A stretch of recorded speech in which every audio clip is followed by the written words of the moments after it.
Jumpa lagi dengan Kaisan. Pada video sebelumnya, kita telah belajar mengenai cara membuat function grid yang menghasilkan tulisan Hello World. Nah, function grid ini akan lebih bagus kalau bisa kita upgrade lagi, sehingga tidak hanya mengatakan Hello World saja. Kita ingin agar kata world bisa diganti menjadi nama user, bisa itu Andi, Budi, David, atau siapa saja, tergantung dari si pemanggil function. Untuk melakukan hal itu, kita harus mengirimkan data yang berupa nama user ke dalam function. Kita bisa melakukannya dengan menggunakan parameter. Kita bisa menuliskan parameter di dalam tanda kurung pada deklarasi function kita.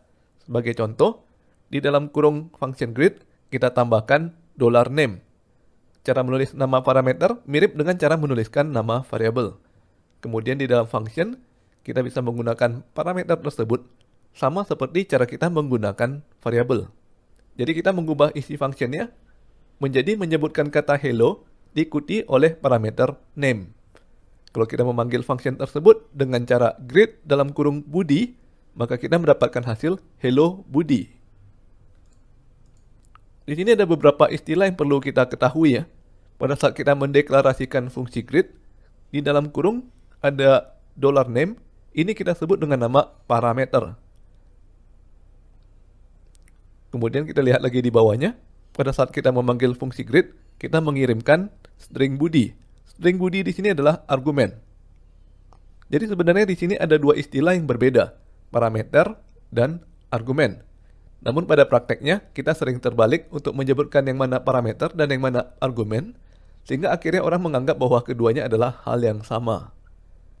Nah, sekarang agar kita bisa lebih jelas mengenai parameter, kita akan langsung coba praktekkan.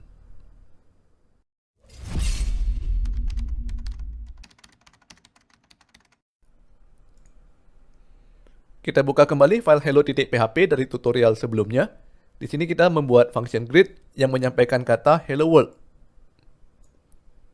Kita ingin agar kata world ini bisa diubah-ubah menjadi nama orang yang hendak disapa. Oleh karena itu, kita mesti menambahkan parameter. Parameter bisa kita taruh di dalam tanda kurung pada deklarasi function. Kita tambahkan $name. Nama parameter mirip dengan nama variabel ya. Namun kita tidak perlu mengisinya dengan nilai. Nilai parameter nantinya diisi oleh si pemanggil function. Di dalam function kita ubah kata world menjadi name. Variabel name ya. Kemudian pada saat memanggil fungsi grid, kita tambahkan argumen Budi. Kita simpan dan coba jalankan. Dan sekarang kita mendapatkan hasil hello Budi. Bagaimana kalau function yang telah kita ubah menjadi menggunakan satu parameter, namun pada saat memanggil function kita tidak menggunakan argumen sama sekali? Kita coba ya.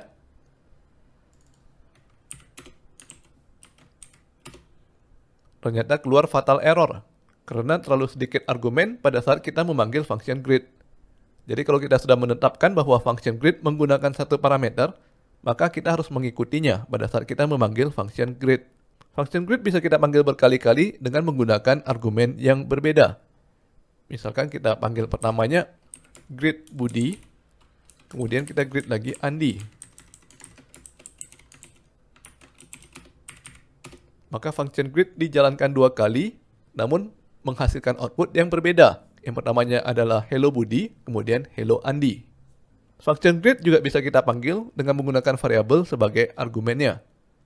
Sebagai contoh, kita buat dahulu ya, variabel user dengan isinya Budi. Kemudian pada saat memanggil function grid, kita gunakan variabel user sebagai argumen. Hasilnya tetap sama, yaitu hello Budi. Jadi fungsi menggunakan nilai yang dikandung oleh variabel sebagai parameter name. Namun kita tetap perlu ingat ya, bahwa variabel dan parameter itu adalah dua hal yang berbeda. Sebagai contoh, kalau setelah memanggil function grid, kita tampilkan variabel usernya.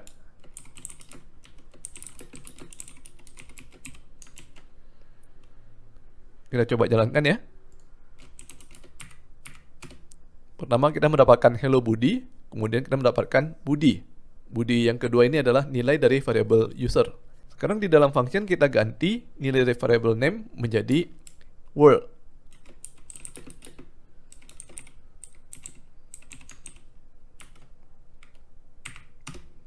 Nah, function kembali menjadi hello world ya, karena nilai dari parameter name diubah menjadi world. Namun perhatikan bahwa variabel user tetap bernilai Budi. Artinya pada saat kita mengubah parameter di dalam function, yang berubah hanya nilai dari parameter itu saja. Nilai dari variabel si pemanggil function tidak berubah. Di dunia pemrograman, hal ini kita sebut dengan nama parsing parameter by value. Kita lanjutkan ya. Kalau misalnya kita memerlukan lebih dari satu data yang perlu dikirim ke dalam function, maka kita tinggal menambahkan parameternya dengan dipisahkan oleh tanda koma. Misalnya, kita mau mengubah fungsi kita menjadi menggunakan nama depan dan nama belakang. Maka parameter pertama kita ubah dahulu menjadi first name, ditambah dengan tanda koma, lalu kita tambahkan lagi parameter last name. Isi function juga kita ubah menjadi hello first name ditambah last name.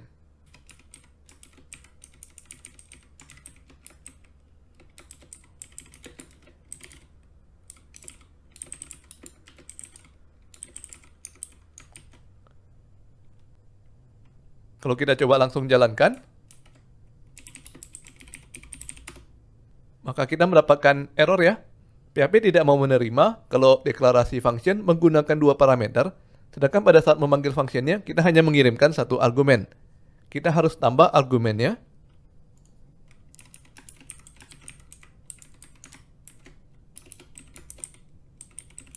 Cara menambah argumen juga sama seperti cara menambah parameter ya. Kita pisahkan dengan tanda koma, lalu kita isi nama belakangnya, misalnya Prawira.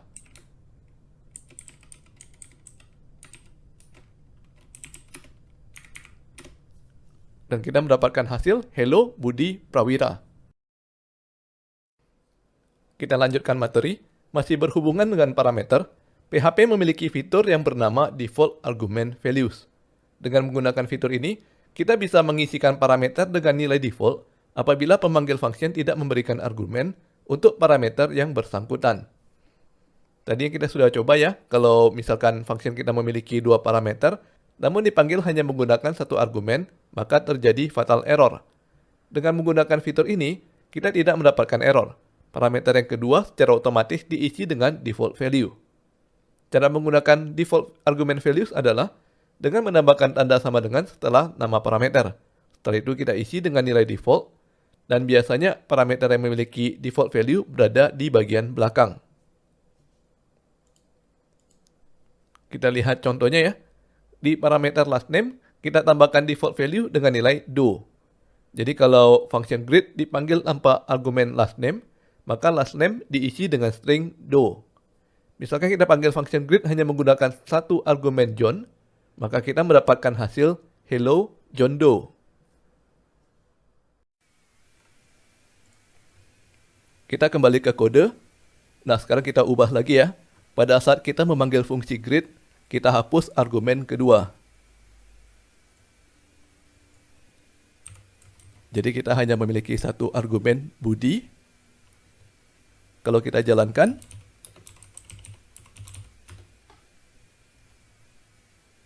maka keluar error. Parameternya harus 2, sedangkan argumennya hanya 1. Nah, error seperti ini bisa kita atasi dengan cara default argument value pada parameter last name. Cara membuatnya, kita tambahkan tanda sama dengan, diikuti dengan default value-nya, misalnya do. Kalau kita coba jalankan, sekarang kode kita sudah tidak error lagi, karena argumen kedua yang tadinya tidak ada, secara otomatis diisi dengan nilai do. Yang perlu kita ingat di sini adalah bahwa PHP memasangkan parameter dengan argumen berdasarkan urutannya. Jadi kalau misalnya kita membuat argumen Budi, Jaya, maka PHP memasukkan Budi sebagai parameter first name dan Jaya sebagai parameter last name. Karena parameter harus berurutan dari depan seperti ini, maka default argument value tidak bisa ditaruh di depan. Misalnya nilai default do saya pindahkan dari last name menjadi first name.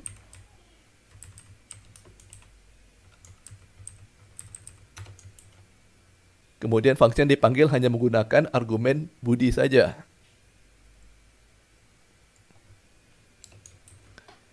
Nah, maksudnya saya di sini, Budi ini maksudnya adalah last name, karena first name-nya sudah ada Do. Gitu ya. Tapi kita lihat kenyataannya, ternyata terjadi error. Karena Budi di sini tetap dianggap sebagai first name, sedangkan last name-nya tidak diisi apa-apa. Kita komentari dahulu ya, kode yang memanggil function greet.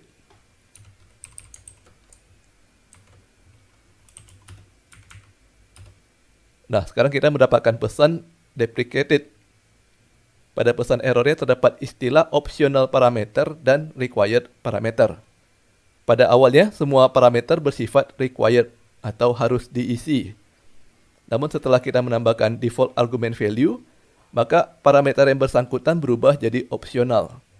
Parameter boleh tidak diisi, dan kalau tidak diisi maka PHP mengisinya dengan nilai default. Yang menjadi problem di sini adalah parameter first name bersifat opsional, sedangkan parameter last name bersifat required. Namun posisinya, first name berada di sebelum last name. Oleh karena itu, PHP mengubah first name menjadi required.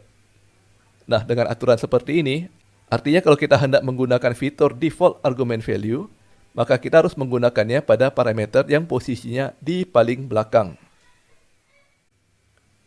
Sejak PHP versi 8, ada fitur baru yang bernama name argument. Dengan menggunakan fitur ini, kita bisa mengirimkan argumen yang dipasangkan dengan nama parameternya. Jadi sekarang argumen sudah tidak perlu mengikuti urutan dari parameter. Untuk menggunakan name argument, pertama kita tulis dahulu nama parameter.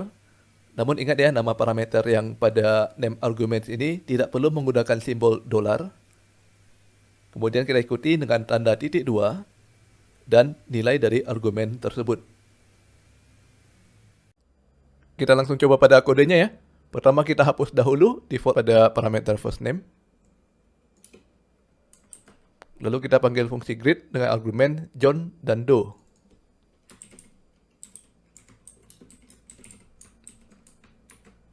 Kalau kita jalankan, maka kita mendapatkan hasil Hello John Doe.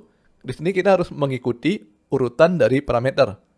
Jadi John adalah first name dan Doe adalah last name. Dengan menggunakan name argument, maka kita bisa membalikkan urutan dari argumen. Kita bisa mengirimkan last name terlebih dahulu, setelah itu barulah first name. Bagaimana caranya?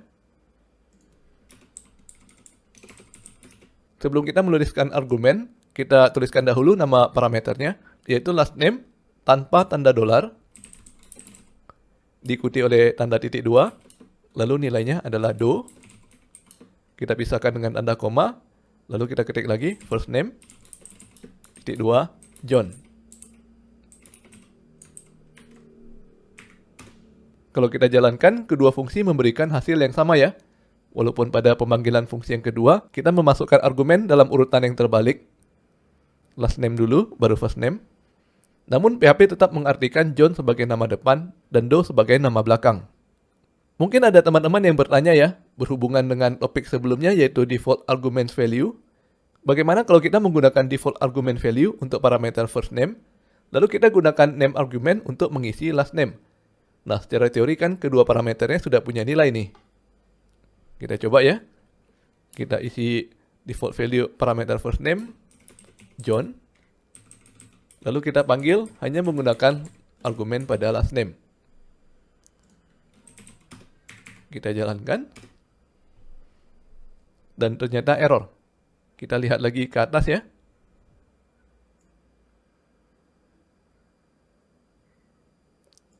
Ternyata cara ini sudah deprecated.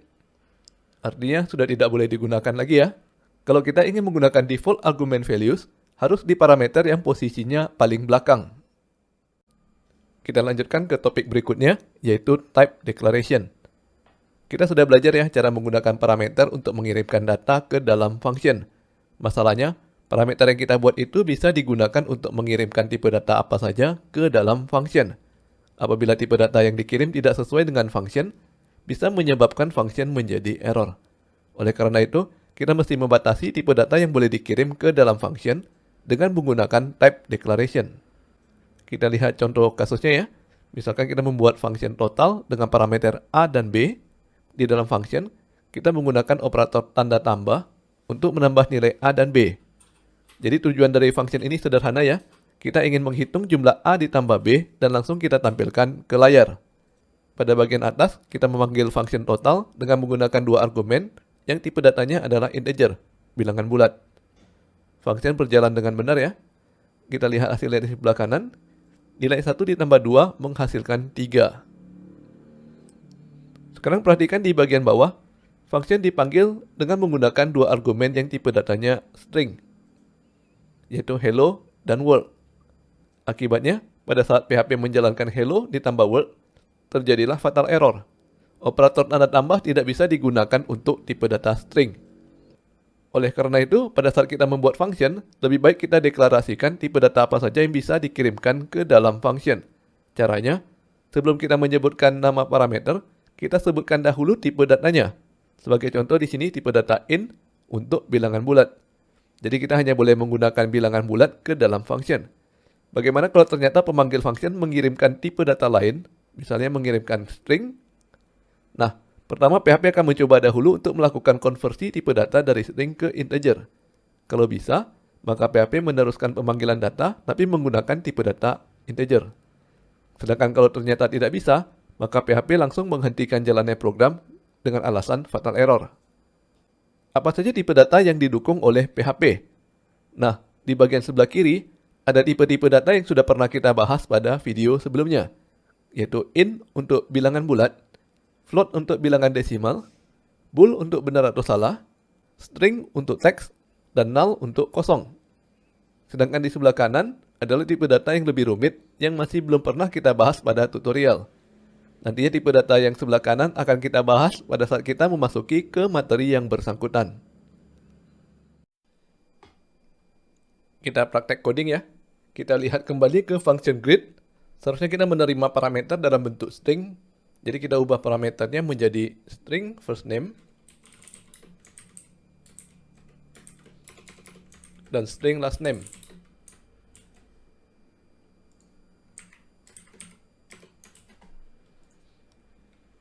Kita coba jalankan.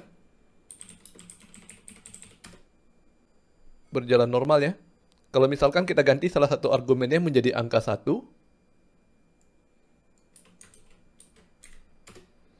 tetap berjalan normal, karena PHP bisa dengan mudah melakukan konversi dari angka menjadi string. Kita coba di kode lainnya ya. Di sini ada function total, seperti yang kita bahas pada slide barusan. Function total menerima dua buah parameter, A dan B dalam bentuk integer atau bilangan bulat. Kita coba panggil function total dengan argumen 1 dan 2.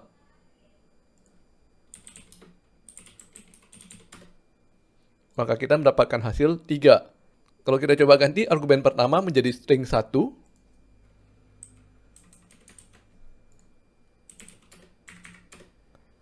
hasilnya tetap 3 ya, karena PHP bisa dengan mudah melakukan konversi dari string 1 menjadi angka 1. Namun kalau kita mengganti argumen pertama menjadi huruf A, maka terjadilah fatal error, karena string A tidak bisa diubah menjadi angka. Bagaimana kalau kita memasukkan bilangan float ya, atau bilangan pecahan? Kita coba ya, misalkan kita masukkan 1,8. Kalau dalam bahasa pemrograman kita harus menuliskannya sebagai 1.8 ya. Dan ternyata hasilnya juga tetap error. Error di sini adalah deprecated karena kita sudah tidak bisa melakukan konversi dari float 1,8 menjadi integer karena ada kehilangan nilai 0,8-nya ya. Kita memasuki materi terakhir pada video ini, yaitu union types. Fitur ini baru diperkenalkan pada PHP versi 8. Jadi kalau teman-teman hendak menggunakan fitur ini, maka pastikan dahulu PHP yang sedang digunakan adalah PHP versi 8 atau di atasnya. Dengan menggunakan union types, maka kita bisa menggunakan lebih dari satu tipe data untuk parameter. Caranya, setelah tipe data pertama, kita tambahkan simbol garis vertikal bar dan diikuti oleh tipe data berikutnya. Pada saat kita belajar mengenai operator, kita sudah tahu ya simbol vertikal bar ini digunakan untuk logika atau. Pada union types ini juga sama ya. Union type juga menggunakan logika atau. Jadi kalau kita mengatakan bahwa tipe data int, union float, maka kita boleh menggunakan salah satu dari integer atau float. Langsung kita praktekkan. Kita lihat lagi ke function total ya. Sebenarnya function ini bisa dijalankan untuk tipe data int atau float. Walaupun kita memasukkan bilangan desimal ke dalam function, mestinya function tetap berjalan normal tanpa error. Oleh karena itu, kita tambahkan union types di sini. Kita coba. Sekarang kita tambahkan pada parameternya ya, tipe datanya menjadi int atau float. Dan parameter kedua juga sama, int atau float. Nah, sekarang kalau kita coba jalankan, maka kita mendapatkan hasil 1,8 ditambah 2 adalah 3,8. Oke, sampai di sini dulu video kita kali ini. Sampai bertemu lagi di video berikutnya.